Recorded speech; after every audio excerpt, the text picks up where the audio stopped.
제가 물었습니다. 당신은 위대한 과학자인데 당신의 영혼이 장차 죽음 후에 어떻게 될 것 같습니까? 그러자 패러디가 아주 작지만 힘 있는 음성으로 나는 추측에 살지 않고 확신에 삽니다 라고 대답을 했어요. 그럼 이어서 그리스도께서 나를 대신해서 죽었다고 아멘하면 내 죄가 죽었다고 하늘나라 호적의 표시가 될 것입니다. 그러므로 둘째 사망을 면제하는 것이죠.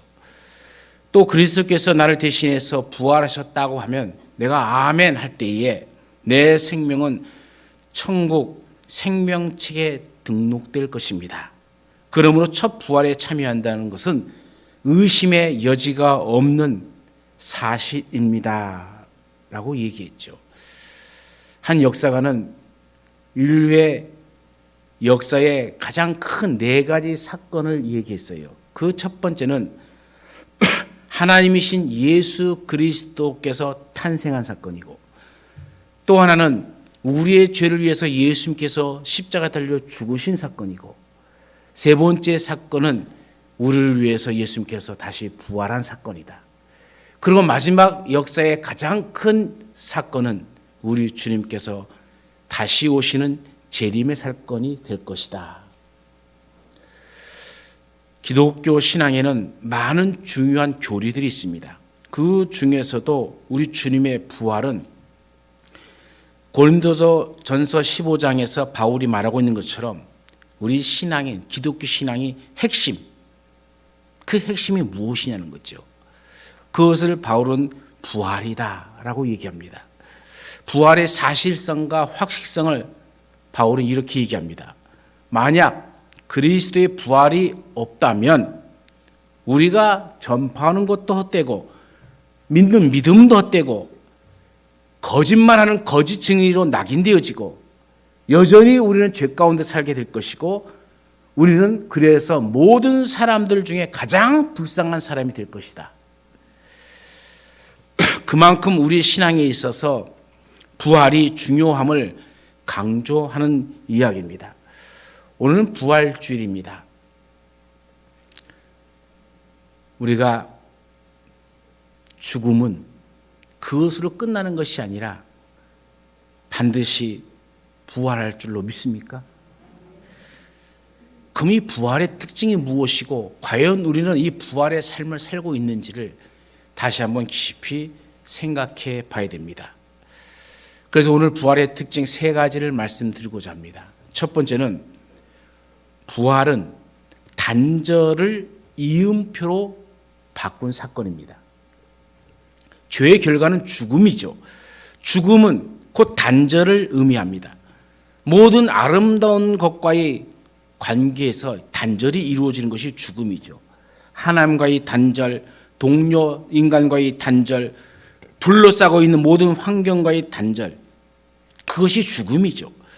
그래야 인간은 아담의 범죄 이후 하나님에 대해서도 인간에 대해서도 환경에 대해서도 죽은 존재가 되었습니다.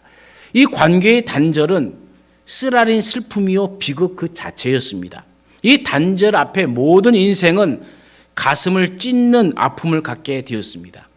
땅이 꺼지는 것 같은 절망감을 경험합니다. 고뇌와 불안과 소외와 고독에 빠지게 되어집니다. 이것이 범죄한 인간의 실존입니다. 그런데 예수님의 부활은 이렇게 단절된 모든 것을 이어주는 이음표가 되었다는 겁니다. 십자가의 죽으심과 부활을 통해서 단절의 주범인 죄와 죄의 권세를 멸하시고 끊어져 버린 모든 관계를 이어놓으신 사건이 부활입니다. 영원한 존재이신 주님이 유한한 존재로 이 땅에 오신 것, 이 땅에 비참한 생을 보내신 것, 십자가의 흉악범처럼 돌아가신 것은 인간의 단절의 고통을 해결하기 위함이었죠. 주님은 몸소 쓰라린 단절의 고통을 다 당하시고 죽으셨습니다. 심지어는 사랑하는 하나님 아버지와의 단절의 고통까지 경험하셨습니다. 그래서 주님은 십자가상에서 엘리 엘리 라마 사박다니 하면서 외쳤습니다. 나의 하나님 어찌하여 나를 버리시나이까 라고 십자가에서 절규하셨습니다. 그렇지만 주님은 말씀하신 대로 사흘 만에 부활하셨습니다. 그리고 이 부활은 모든 단절된 것을 잇는 이음표가 되었습니다. 주님은 모든 단절을 참 생명으로 이어주었고 모든 고뇌와 절망을 환희와 희망으로 이어놓은 이음표가 되셨습니다. 그러므로 주님의 부활을 믿는 사람들은 단절이 않은 이음표의 인생을 살아가야 됩니다. 아니, 이음표의 인생을 반드시 살아가야 됩니다. 그것이 바로 부활의 신앙이고 부활의 증인된 삶이죠. 라틴어로 제사장이란 말을 폰티펙스라 이렇게 얘기합니다. 다리를 놓는 사람이라는 뜻입니다. 끊어진 다리를 수리해서 다시 연결시켜 놓았다는 뜻이죠. 하나님과 사람 사이에 다리를 놓는 중개자라는 그런 의미가 있습니다. 그래서 베드로 사도는 성령을 받은 후에 이 귀한 사실을 깨닫고 우리에게 오직 너희는 택하신 족속이요 왕 같은 제사장들이요 거룩한 나라요 그의 소유된 백성이니 이는 너희를 어두운 데서 불러내어 그의 기이한 빛에 들어가게 하신 자의 아름다운 덕을 선전하게 하려 하심이니라 라고 말씀하고 있습니다. 베드로는 신자들의 변화된 신분 중에 하나가 왕 같은 제사장이 되었다라는 그런 얘기를 하고 있는 겁니다. 구약시대의 제사장은 구별이 되어 있었죠. 레위 지파 중에서도 아론의 자손들만 제사장이 될 수 있었습니다. 철저하게 혈통주의에 의한 직분입니다. 그런데 신약에서는 모든 신자가 다 제사장이 되었습니다. 우리는 그것을 만인 제사장이라 이렇게 얘기합니다. 즉 모든 사람이 다리를 놓는 사람이 되었습니다. 이음표 인생을 살아가는 그런 인생으로 하나님이 우리를 부르셨다는 겁니다. 주님의 부활로 새로운 생명을 얻은 우리는 이 이음표 인생을 살아가야 됩니다. 그래서 예수 믿는 사람이 하지 말아야 될 말, 다시는 너는 안 본다. 이거는 하나님의 뜻에 정반대되는 인생을 살아가는 겁니다. 하나님은 다시 안 볼 죄인된 우리들을 하나님의 아들인 예수 그리스도의 십자가 피로 이어놓으셨는데 우리는 다시 안 본다면서 끊어버린다면 하나님의 뜻에 합한 자가 될 수가 없는 겁니다. 때로는 미울 수도 있고 때로는 저 사람 보면 성질날 수도 있어요. 그러나 그것이 단절이 아니라 기도로서 계속적으로 이어지는 이음표가 되어서 주님의 뜻을 이루어갈 때 하나님께서는 그런 사람들에게 화해의 은총을 베풀어 주시어서 원수 같은 사람이 가장 사랑하는 사람으로 바뀌어질 줄로 믿습니다. 두 번째, 부활은 마침표를 쉼표로 바꾼 사건입니다. 사람들은 죽음으로 모든 것이 마침표를 찍는 것이다 라고 얘기합니다. 그래서 때로는 죽으면 그만이야 라고 쉽게 얘기해 버립니다. 이 말은 죽음을 마침표로 딱 찍어놨다는 것이죠. 그래서 죽음 이후에는 아무것도 없다라고 생각하는 겁니다. 그런데 이게 세상 사람들만 그렇게 얘기하는 것이 아니라 애석하게도 믿는 사람들이 그런 얘기를 하고 있다는 것. 그런 걸 얘기할 때마다 저는 가슴이 아픕니다. 내가 그동안 설교하고 그동안 한 모든 것들을 도대체 뭘로 듣고 뭘로 이해했던가.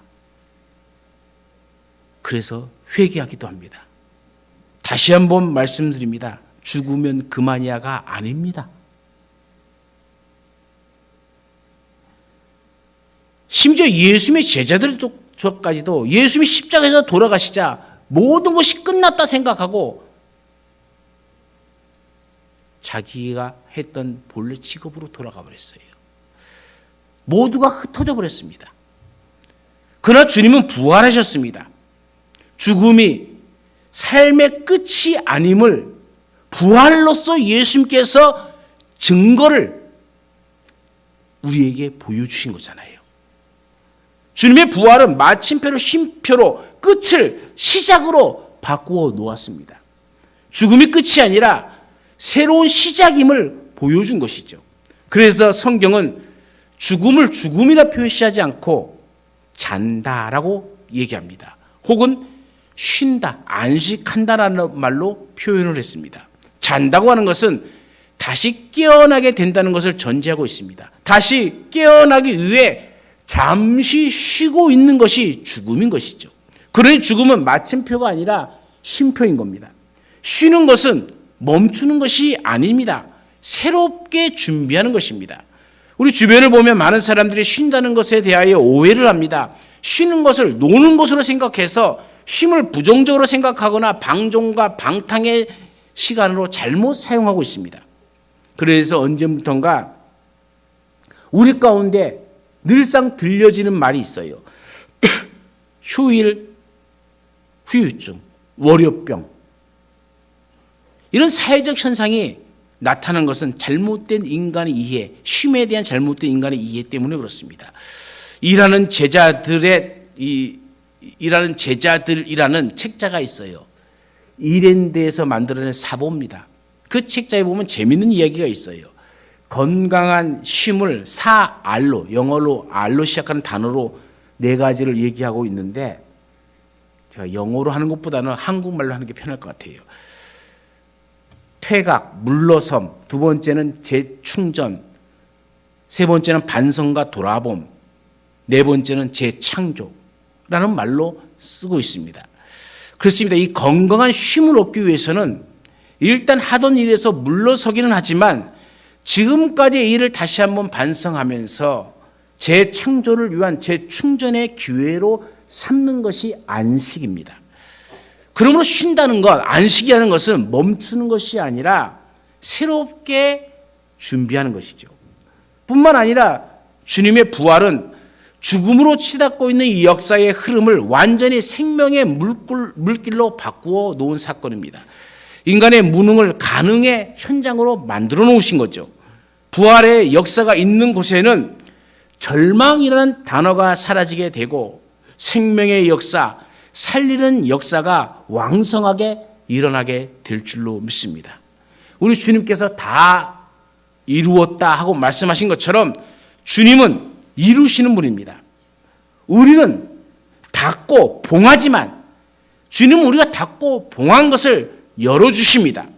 닫고 봉한 무덤 같은 우리 인생에 막힌 장벽을 우리 주님이 활짝 열어놓으셨을 뿐만 아니라 영광된 미래까지 열어놓으신 줄로 믿습니다. 우리는 접었지만 주님은 다시 우리 날개를 펴줘서 우리로 자유롭게 하늘 날 수 있는 희망과 소망과 영광을 주셨습니다. 그러므로 우리는 내 길이 막혔어도 때로는 실패했어도 때로는 막막해도 포기하거나 절망하지 말아야 합니다. 주님의 십자가 오른편의 강도를 보십시오. 그 절망의 순간에 부르짖었더니 그에게 새로운 길이 열리게 되었습니다. 실패한 베드로도 마찬가지 아닙니까? 주님을 3번이나 욕하면서 부인하는 씻을 수 없는 죄를 범했습니다. 그렇지만 회개함으로 다시 시작했습니다. 끝이 아니었습니다. 그들의 실패의 현장은 새로운 시작의 현장이었습니다. 마침표가 아니라 잠시 쉰 거였어요. 쉼표였습니다. 주님의 부활을 믿고 있는 우리 역시 마찬가지입니다. 우리의 삶에 마침표는 없습니다. 그저 쉼표만 있을 뿐입니다. 그리고 부활의 증인된 삶을 사는 사람들은 우리가 이웃을 볼 때에도 이런 시각을 가지고 바라볼 줄 알아야 됩니다. 그 사람의 현재적 삶에 마침표를 찍지 않고 항상 쉼표를 찍어주는 겁니다. 주님 안에서 주님께서 그의 삶을 통해서 이루시게 될 그 가능성을 보시길 바랍니다. 우리 부모들이 자녀들에게 무심코 내뱉는 말들 중에는 그런 말들이 참 많아요. 이 썩어 문드러질 놈아. 그렇게 얘기했던 사람 회개하십시오. 자녀들에게 네가 뭘 한다고 하면서 절망적인 말을 한 사람들도 회개해야 됩니다. 그것은 신앙인의 말이 아닙니다. 신앙인은 잠시 다른 사람보다 늦더라도 늦게 깨우쳐더라도 단지 쉼표입니다. 마침표가 아닙니다. 그것으로 그새 인생이 끝난 것이 아닙니다. 쉼표가 사라지고 재충전할 때에 하나님의 크신 역사가 분명히 나타나게 될 줄로 믿습니다. 세 번째, 부활은 흩어짐을 묶음표로 바꾼 사건입니다. 주님이 잡히자 제자들이 뿔뿔이 다 흩어졌습니다. 옛 생활, 옛 고향, 옛 직업으로 다시 돌아갔습니다. 다들 자기 길로 가버린 것이죠. 오늘 본문도 그 중에 한 사건입니다. 부활하신 주님께서 그들을 찾아가셨습니다. 본문에서 주님은 갈릴리 호숫가로 가셨습니다. 흩어진 제자들을 찾아오신 겁니다. 이곳은 지난날 주님께서 그들을 불러서 나를 따르라 하셨던 그곳입니다. 그때 그들은 배와 그물을 버려두고 심지어는 부모 형제를 두고 주님을 따랐다라고 얘기하고 있죠. 그런데 지금 그들은 다시 이곳에서 그물을 던지고 있어요. 이는 그들이 주님을 따르는 일에 실패했다는 말입니다. 또한 그들은 그날 밤 고기를 잡는 일에도 실패했습니다. 주님이 없는 인생, 주님을 떠난 인생이 어떠함을 그대로 보여주는 이야기입니다. 그들이 처음 주님을 만났을 때처럼 주님은 그들을 부르시고 그들의 실패를 풍요로 바꾸어 주셨습니다. 그리고 주님은 밤새 수고한 그들을 위해 사랑의 식탁을 마련해 놓으시고 주님 앞에 모이도록 하였습니다. 여기서 우리가 유의할 것이 있습니다. 이 아침의 식탁, 그 아침의 식탁을 여러분 성경을 자세히 보십시오. 하나는 주님께서 친히 준비하신 은혜의 생선이 있고, 또 하나는 제자들이 주님의 말씀에 순종해서 잡은 기적의 생선으로 마련된 식탁입니다. 이 아침의 식탁은 죽음에서 부활하신 주님과 시리에 빠져 있다가 다시 은혜를 입은 제자들과의 만남의 식탁입니다. 그래서 은혜로운 식탁이라는 얘기입니다. 또 주님께서는 떡과 생선을 저희에게 직접 주셨다는 사실입니다. 이 모습은 며칠 전 마가의 다락방에서 가졌던 최후의 만찬 때의 감격을 회상하기에 충분했을 겁니다. 그리고 시몬을 향해서 내가 나를 사랑하느냐라고 물으시면서 그의 사랑을 확인하셨습니다. 오늘도 우리가 성찬식을 가졌는데 성찬이 갖는 의미가 무엇이겠습니까? 하나님이 우리를 그토록 사랑하셨다는 사실이 이 성찬 안에 숨겨진 메시지입니다. 우리를 위해 살을 찢고 피를 흘려 살아도 구원하시겠다는 하나님의 의지가 있었고 예수님의 순종이 있었고 성령님의 역사가 있었습니다. 우리가 불행에 빠지고 비극에 빠지도록 내버려 두거나 포기할 수 없다는 하나님의 의지가 성찬에 있는 겁니다. 이와 같은 사랑으로 하나님은 오늘도 우리를 초대한 것이 성찬입니다. 그러므로 성찬은 묶음입니다. 주님과 함께하는 생명, 주님과 함께하는 삶, 절대로 주님을 떠나서 살 수 없는 그런 존재임을 고백하는 것이 오늘 성찬의 주 메시지입니다. 나아가서는 나와 내가 남남이 아닌 한 공동체요, 한 묶음이라는 것을 밝히는 것이 성찬입니다. 부활하신 주님을 만난 이후 제자들의 삶을 통해 주님의 부활이 묶음표임을 우리가 확인할 수가 있습니다. 이후 제자들은 흩어지지 아니하였습니다. 그들은 한 마음으로 모여 기도했습니다. 그리고 그 결과 오순절날의 성령 강림의 역사를 경험하게 되어집니다. 한 마음에 모여서 말씀을 들었습니다. 그런 중에 또 가이사랴의 오순절을 또다시 경험하게 되어집니다. 그들은 모여서 주님을 찬양하고 예배하고 전도하고 서로 교제하기에 힘썼습니다. 그들은 성전에서 모이고 또 각 가정에 돌아다니면서 모였습니다. 이렇게 우리 기독교회가 시작된 겁니다. 당시 교회를 보면 서로 한 덩어리가 묶일 수 있는 상황이 아니었습니다. 상호간의 이질적인 요소들이 너무 많았습니다. 너와 내가 달랐습니다. 피부색도 달랐습니다. 남자와 여자라는 차이도 있습니다. 주인과 종이라는 것도 있습니다. 노인과 젊은 사람이라는 각기각층의 사람들이었습니다. 그러나 그들은 예수 그리스도의 부활이라는 이 한 단어에 서로 묶여서 성찬을 나누고 나를 위해 피 흘려 죽으신 주님을 기억하고 부활하신 주님을 만난 그 감격 가운데 저들의 인생이 복된 인생의 삶으로 바뀌어졌습니다. 주님의 부활이 그들을 한 덩어리로 만든 것입니다. 부활은 묶음표이기 때문에 그렇습니다.